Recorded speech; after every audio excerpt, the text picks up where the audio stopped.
Well, welcome to our first series in Scholarly Chats.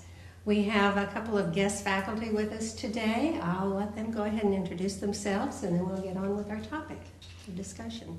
Good morning. I'm Virginia Ryder. I'm a professor in the Department of Biology here at Pittsburg State University. Hello, good morning. I'm Xiaolu Wu. I'm assistant professor at the biology department.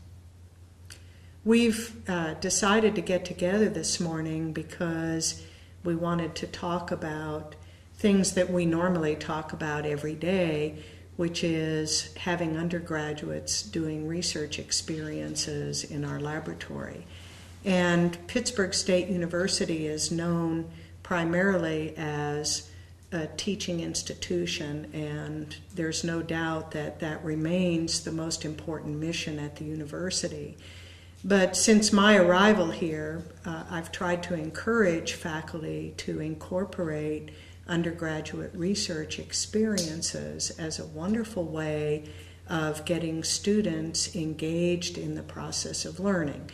And in the many years that I've been in science, I have found that experiences for undergraduate students where they actually work on a project and are responsible for generating data and learning about repeatability, and there are other things that are associated with research experiences, such as things don't always work, I'm frustrated, I've done this too many times.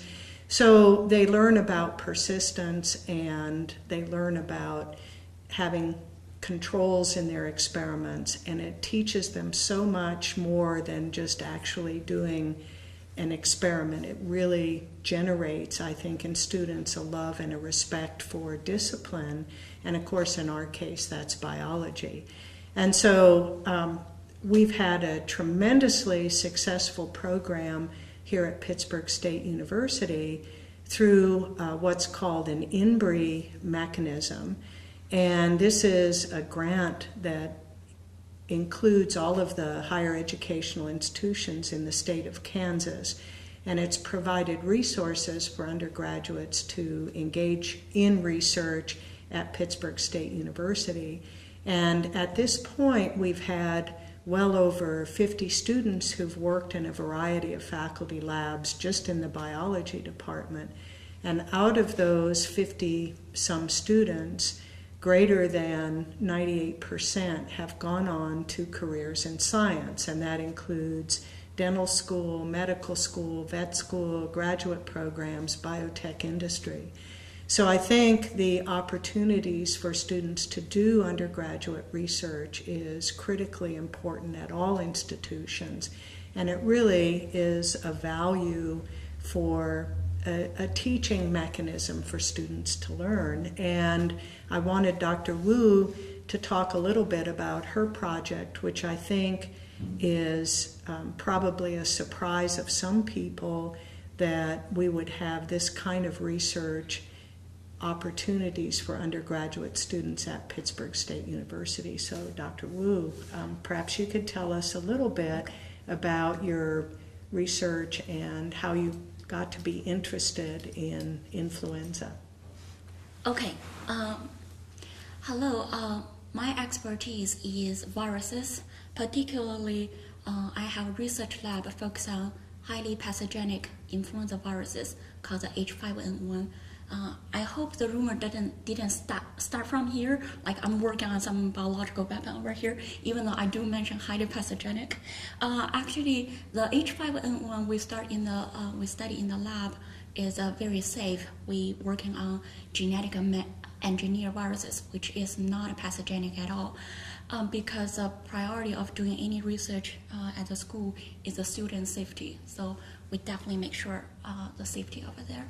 And more particularly, what we study is the H5N1 is a different viruses from routine seasonal human flu. Let's put a number to talk about that. The seasonal flu you experience coughing and sneezing, that kind. The mortality rate is only 0.1%. What does that mean is if you have 1,000 people got infected, only 1 people will die from that. But the H5N1, the one I talk about, I study in my lab, the mortality rate can reach 60%, 60%. What does that mean is if you got 1,000 people got infected, actually 600 people will die. So it's a very serious stuff. The reason it's so pathogenic is because this virus actually only infected a bird at the beginning, but after 1997, this virus were able to make a jump from the bird to the human. In terms of a human, here is the thing. We have this immunity, but it only worked to something we have seen before, we have get sick from before. But because this virus jumped from bird to human have no idea what that is. So you don't have immunity that account for the high mortality rate. So the good news about this virus is right now they can only infect human by contacting sick bird directly or indirectly. So you cannot, leading to this sustainable human-human transmission. For instance, if I coughing, and if I was so unfortunate got the bird flu, you guys don't need to worry about it. You will not get it. You can only get it from birds. However, something amazing about the influenza virus is they always change. So the experts say sooner or later, this virus were able to acquire the new skill transmitted between human and human, just like any regular influenza viruses. So nationwide and even global-wide, what the scientists have been doing is two things. Number one is trying to generating the vaccine against these viruses. Number two is trying to generating antivirus compound. What my lab is doing is actually screening a compound library to find a new influenza virus inhibitor. That's what we do.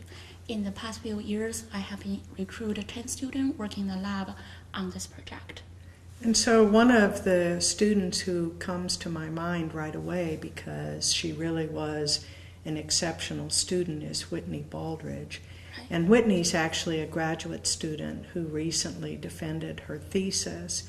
I wonder if you might just share with us some of the challenges that you found training a student to do the things that are required to do when you engage in a research project. What are some of the difficulties and how did you overcome those difficulties? And maybe you could talk a little bit about what made Whitney such a good student in your laboratory.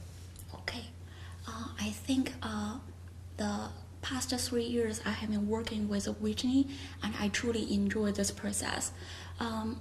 I think the reason that Whitney got so much from this project is a beautiful teamwork we set up together. From the student point of view, she's very devoted and she has a good time management skill. That is very, very important. And from my side, actually my job is kind of easier because when the student is very interested and very efficient, very want to learn something, that makes my job very easy. I just to encourage her and just guide her along the way. How this project started with Whitney is I met her during one of my courses, and she was in my general microbiology courses, and from that moment I know this is a student who's very smart and show a lot of interest in research. So I actually marketed my research project to her, and she decided to give it a try. And what I do is, from the first time I met her and introduced her to my lab, I see that very clear that here you're going to do something very different from the routine teaching class. Because in the teaching class, the teacher usually going to set up everything, and the teacher will tell you every mistake you possibly make. So don't make those mistakes, and you're going to be fine. And actually the teacher even going to help you to analyzing the data to tell you, is this a successful project or actually you mess up something?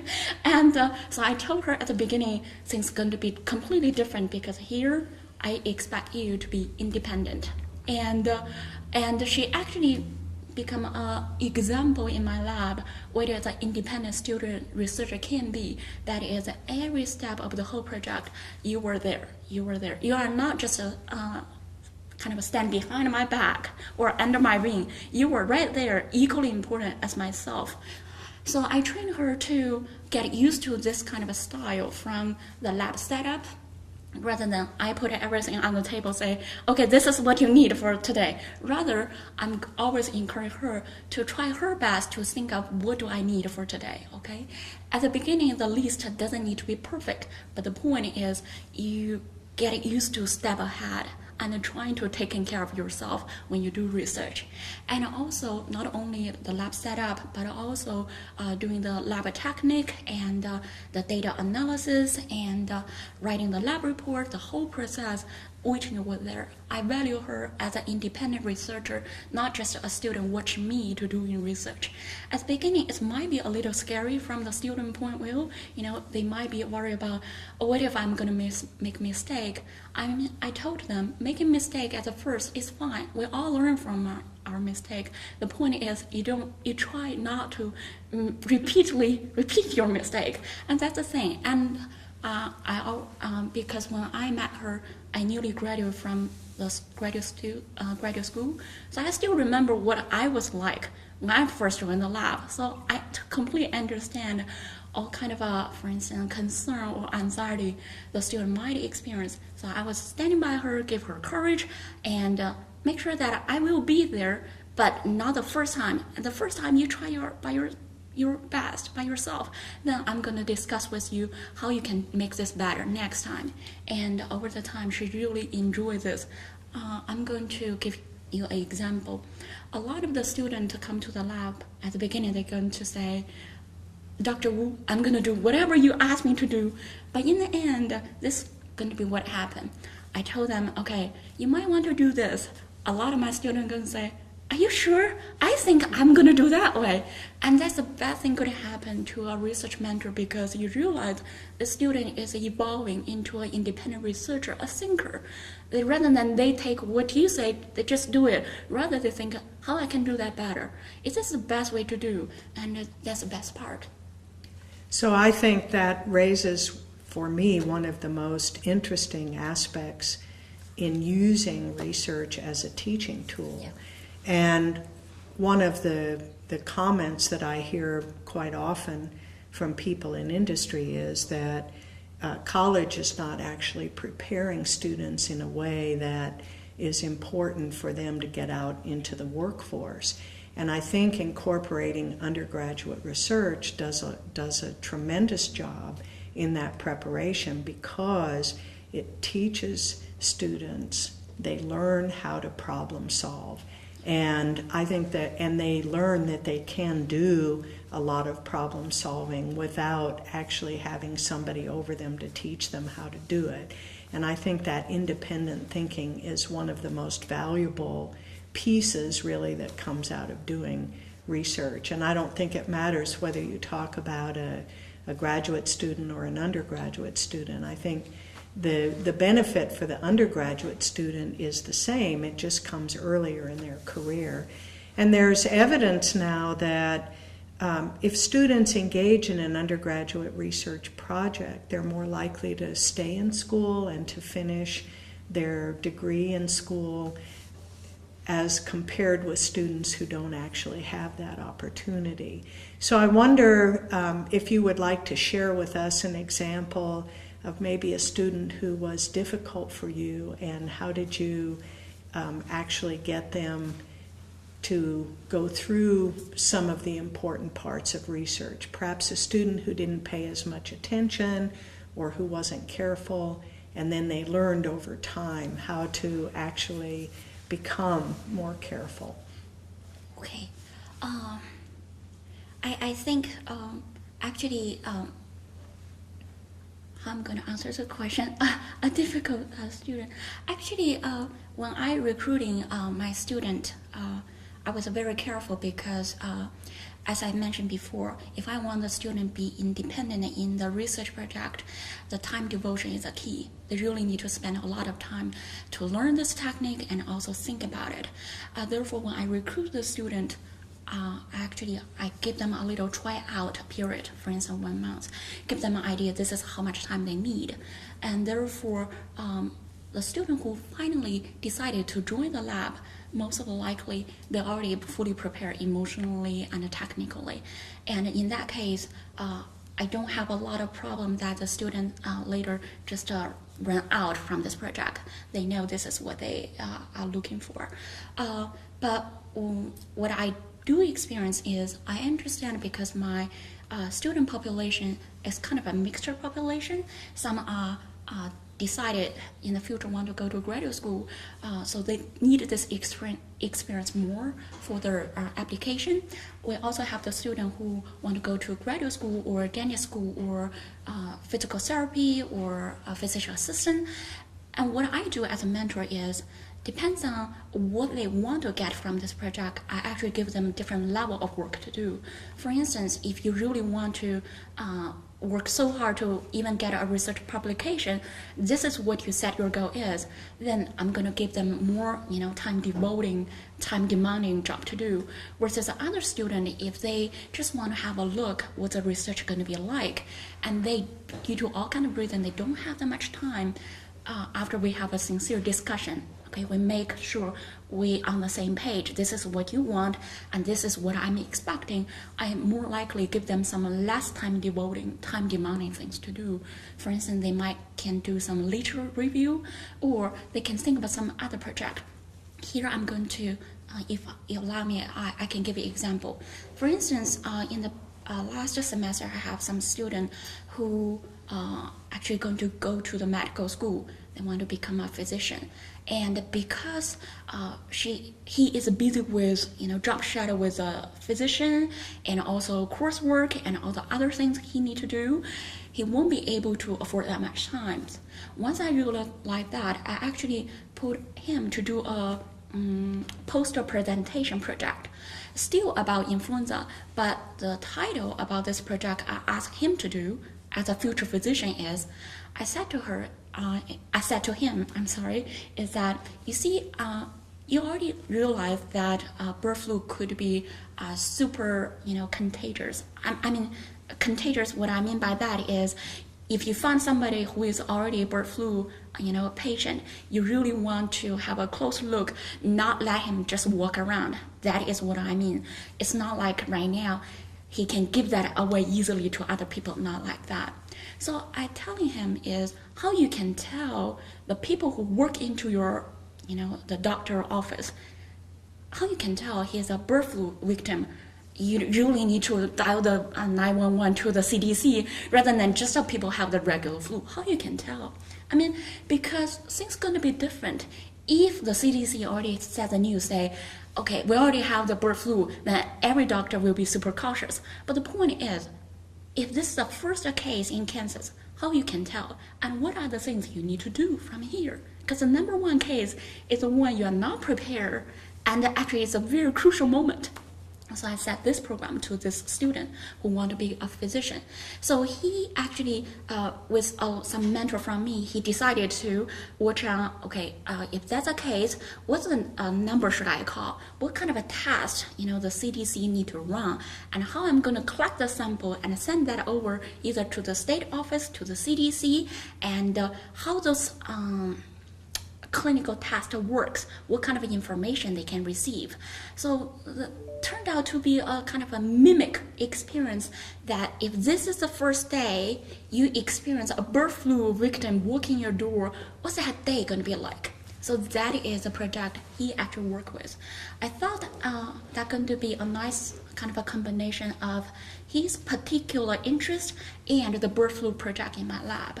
And he turned out to be very enjoy this experience. Yes. Have you had any students who've actually made some original or important observations? Important observation. I think, for instance, the Whitney is a student who worked the longest in this project, and he actually make several contributions to this field. For instance, in the past 2 years, she were able to successfully screen about 160 compounds.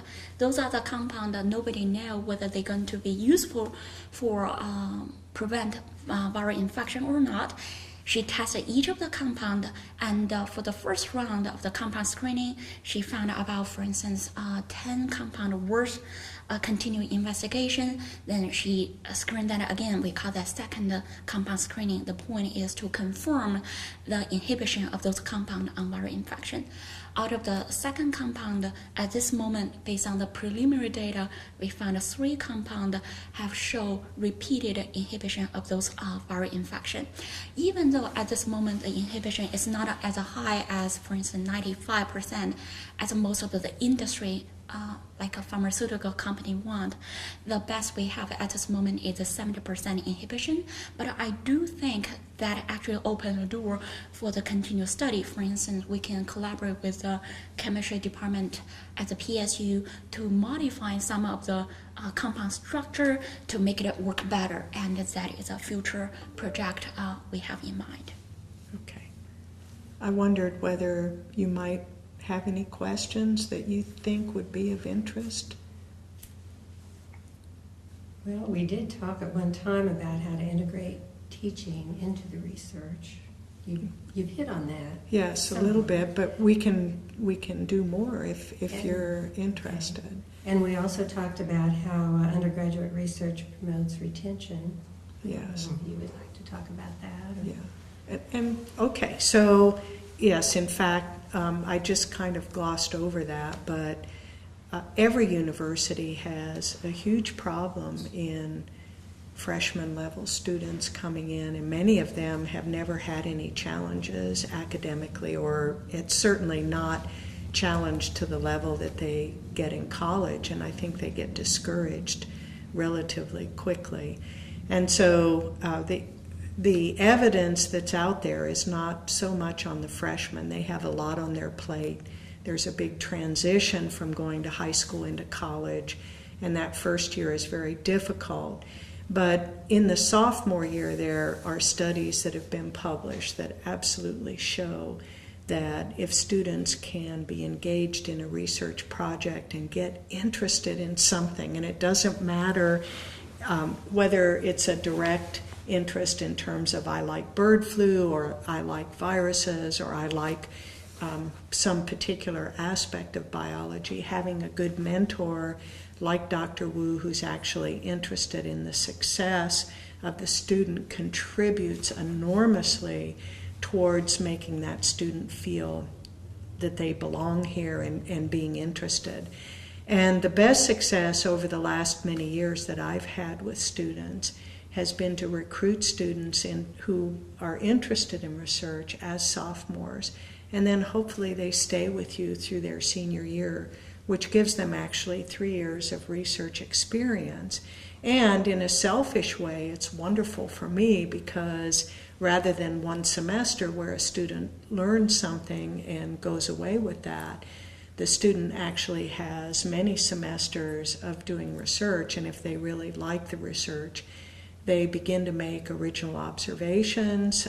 They contribute to peer-reviewed publications that come out of the laboratory, which is a wonderful piece of information to have on a resume when you're applying to graduate school or professional schools. If you're presenting your results at meetings, which most of the students here will go to either a statewide or a national meeting and present their results. Again, it's that feeling of belonging. It's engaging in something that's of interest to them, and it's really a tremendous way of getting students to stay in college and to understand much better when they have to take a formal class where usually the professor is doing a lecturing format. What is the importance of that information that they actually want me to learn? And I think research allows you to make those connections, so you actually end up connecting the dots. And I know when I was a student myself, when we went through things in lecture, I said, okay, I've got to memorize all this. But then when I actually went and I started to work in the laboratory, I didn't have to memorize anything because I was doing it, and it was a completely different experience. And it's really what gave me a reverence for science, which I still have to this day. I absolutely love science. It's a wonderful discipline, and that came from doing research in a laboratory. So I'm hoping that there'll be studies, and we may be one of the groups who will participate in this and potentially be the groundbreakers in terms of taking freshmen and recruiting freshman students into the laboratory and see whether we can actually get them a place where they feel they belong and help them understand the importance of their education and what the education is going to provide for them. So I think that's a potential that's out there. There just hasn't been very much information that's been published yet on the freshmen, but definitely at the sophomore level it has a major impact. It's very significant. And so that's one of the real benefits. And I think sometimes at places where research is not part of the dogma, and I'm not talking about major research universities who have really a different mission, I think, than an undergraduate research opportunity. I think those undergraduate research opportunities have a slightly different function, and faculty often are, well, I don't know how to do that. And I think part of what is changing, and I've seen it change here at Pittsburg State University, is information that is now coming out about, yes, we understand that we're a teaching institution, but one of the most important tools that you can actually use is to let students take active responsibility for their learning. And that's what they do in the lab. And I had a student who just graduated this semester, and she started working with me 3 years ago. And she hated working in the lab for the first year or two because I would show her how to do something and then I'd walk away and hide in my office because I knew if I stayed in the lab, she'd be continuously saying, well, what about this and what about that? And no, you've got to figure these things out. And she told me this semester that that was the best thing in the world for her because it has given her a self-confidence that she never would have had. And so there are all kinds of benefits in doing research and using research as one of the pieces that exists out there to help your students learn better, whatever the discipline is, whether it's art, whether it's science, whatever it is. One of the things we haven't talked about is the talk that you actually gave through the Department of Art, and where you shared the beauty of science with art people. So maybe you'd like to just mention that. And this comes about also, I mean, what you presented were actually slides that were generated from research. Maybe you could just mention some of the beautiful things that you showed people. Thank you. I have been very lucky to be involved in the art department called the interdisciplinary series session. I think I have been there for maybe 3 times. There is one time I talking about biology and music. The other time I talking about, what's the first time? Oh, I have bad memory now, I'm sorry. But I do know that in the fall, I plan to talk about biology and the environment protection. The first time, oh, now I remember, I come back. The first talk I gave is biology and aging. It's biology and aging. I truly enjoy this experience because I consider that a learning opportunity for myself because I might, for instance, talking about biology and aging as an example. In the biology field, I do have a little preliminary idea about, cause cell death and apoptosis, that kind of stuff. But I do spend a lot of time trying to learn more about this process in order to be prepared and standing in front of the audience. So I felt by preparing for this presentation myself, I broadened my horizon using this opportunity. And I actually passed on this kind of idea to my lab as well. In my lab, I actually have the weekly lab meeting. What we do is the student who do research going to give a research update to the fellow lab mate. For instance, Whitney, you're really going to talk about in the past 1 week what she has done and what kind of data she already gained, and the people are going to have the discussion, to question her. Have you set up the control? Is this data valuable, or how did you interpret this imperfect result, something like that? But always at the very end, we have another agenda. We call that a biology box, which named after the expression called the think outside the box.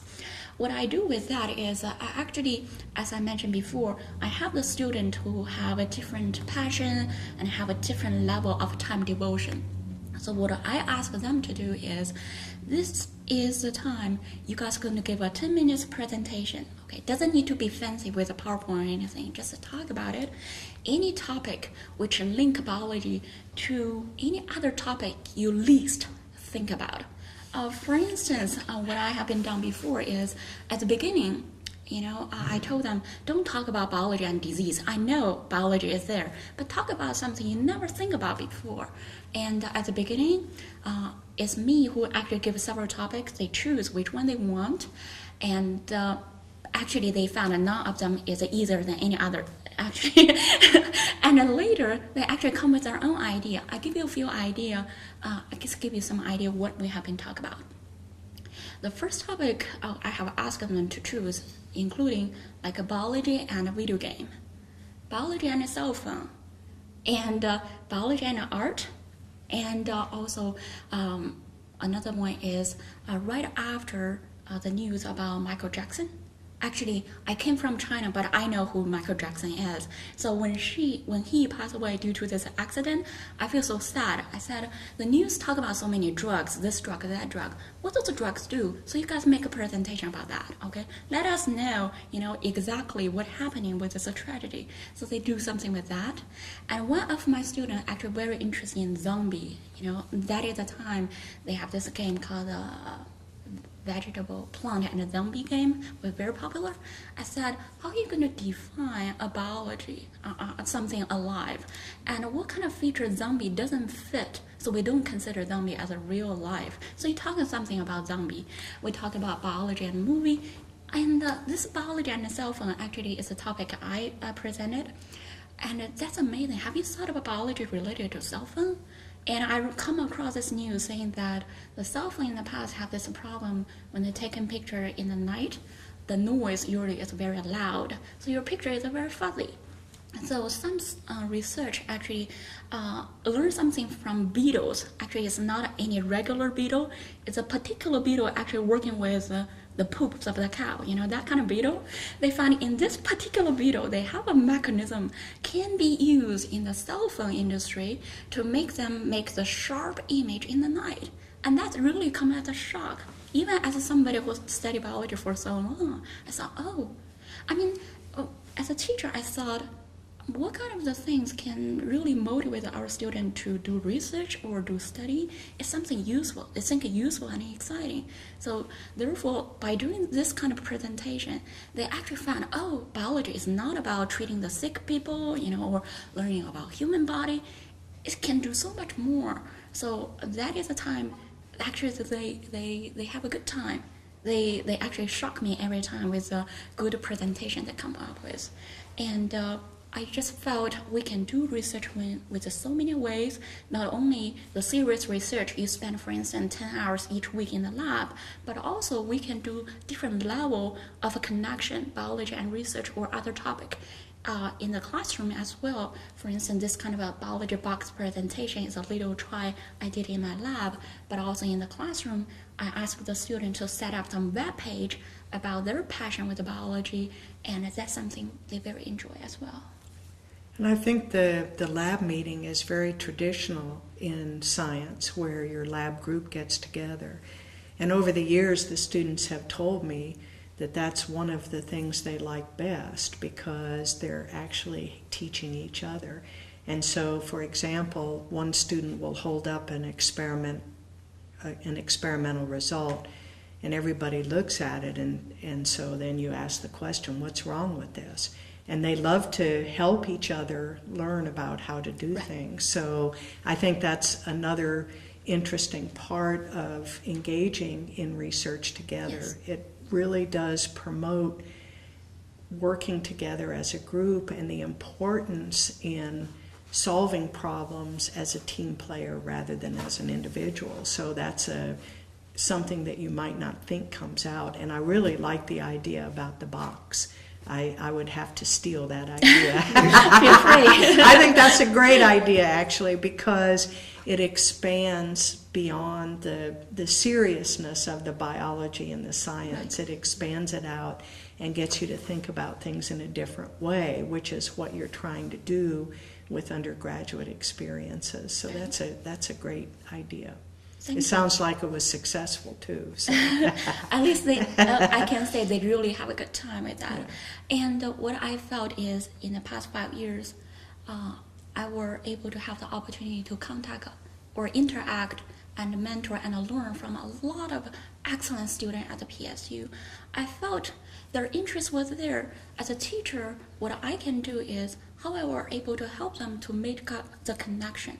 Because nowadays, the students are so busy, and maybe busier than the old times, and they need to do a good job with the courses, they need to do volunteer work at the community, and they need to do a lot of things. And so how I were able to try to encourage them put a little more time on the biology or on science or on research, that is a challenge.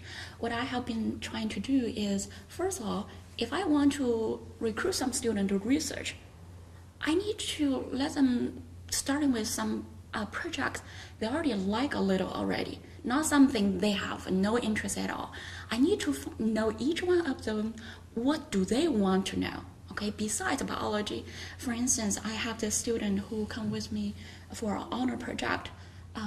She took my general virology class, and in the future she will become a dentist. Actually, this student, whose name is Annie Brown, already got accepted to the dental school as a UMKC. So when she took my general virology class for the honor project, I know I have been working with her several times from my previous classes. Usually I ask her to write a 5 to 10 page paper for literature review as the honor. But this time I thought, let's do something fun, something new, okay, something more relevant to you, something exciting, just not just writing papers. So I understand that very soon she's going to become a dentist. I said, have you talked to the dentist who you shadow with? What kind of virus, they are scared when they work in the dentist's office. Do you know? Is there how many viruses are out there? I mean, for instance, when you're working with this patient, are you concerned about any virus infection? You might get infected, or what kind of precaution you should take, when you're working over there? And she said, my dentist didn't talk about that. And I said, why don't you do something about it? I mean, this is a virology class. You already learned a lot of virus from this class. And you're going to be a dentist. Let's bring those two together, okay? And also, in terms of format, rather than writing paper, this time you're generating a web page, okay, by yourself. And she immediately liked that idea because she saw, oh, that's something I never done before, okay? And plus, website, my own website, how could that be? And so she actually found this website called Wix, W-I-X, which have a beautiful tutorial to show the student how to make in the website. And then my part is just give some technical support in terms of the content and the material. For instance, about the virus, is there any information you want to add in over there? But in terms of the dentist part, she actually might working with a dentist she have been working with to fill in that gap. So the work of 3 people like me from the virology point, and the student put a lot of hard work, and the dentist provide another set of technical support. And now she actually, at the end of the semester, she have this beautiful website called The Virus in the Dentist's Office. And it has several viruses have been circulating in the dentist's office. For each of the link of the virus, she has a picture, has a movie link, and also have the background information talking about, okay, dentist, this is what you need to do to prevent the potential infection. Okay, this is what you do. Several bullets right there, very eye-catching and concise and informative. And I think that's a beautiful, beautiful project. She also have this about session, which is talking about, about her, about the UMKC, about her future, talking about where this idea come from. And she told me that, Dr. Wu, this is so cool because this is my product. Okay, my name gonna be right there. Everybody can log on to my website now, to learn something from me about the dentist's office, about the virus in the dentist's office.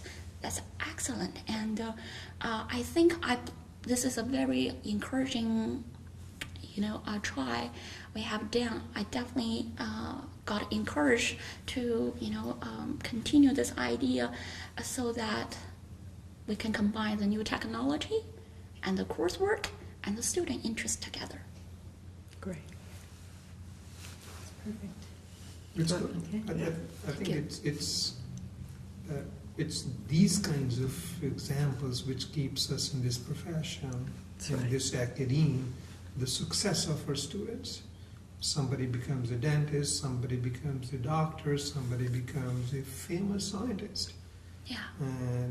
And these are the rewards. And these are what we look for. These are big rewards as far as I think. To have Yes. a student going through our labs and becoming a big guy, and we just crave for these kinds of success stories. I completely agree with you. I do think the student at the PSU is a golden mine. They have a lot of ideas, and maybe with the help from the teacher, which is a click something, and all the ideas just going to be right out of there.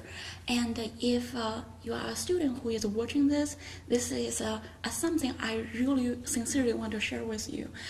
If you were asked, why should I take my time doing research or things like that, this is what I can tell you. The point is not like I show you some technique, in the lab, you're going to do that forever. Not like that. What we want to pass on to you is not individual technique, but the idea of thinking, because that is the things you can carry with you all your life. And I also think Dr. Ryder believes this as well, because that is something we discussed at the beginning since I joined the PSU. I think she has also did a fantastic job to actually help our student evolve into an independent thinker. Really, the idea is the key nowadays. The idea, whether you have the idea, you can create something, your creativity going to set you apart and make you contribute something to this world. That's the most, wonderful things could happen to you. And if you have the time doing some serious research in the lab, it's great, because that is the time you kind of have, using this time period to really train you have the critical thinking, troubleshooting skill, and also stand on your own.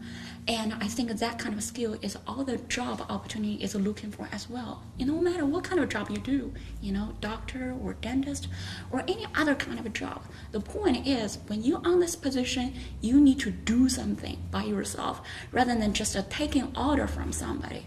When you do research, I guess that's the common thing with the scientists. We don't just simply take orders. We need evidence to believe something or not believing something. We need evidence. We will not just do something because you told me to do, or you said this is true, then I believe that's true. That's not science. If you are considering joining the lab, Dr. Ryder or my own lab or any other faculty around the campus, you will realize, without knowing, you will become people like that. You will have your own mind to critical thinking anything, in your eyes or something you've heard. That's going to make you an independent thinker. That's something you can carry on your whole life. Okay. Thank you so much for your great insight into Thank you. undergraduate research. Thank you so much for the opportunity. Thank you. Thank you. Okay. That's it.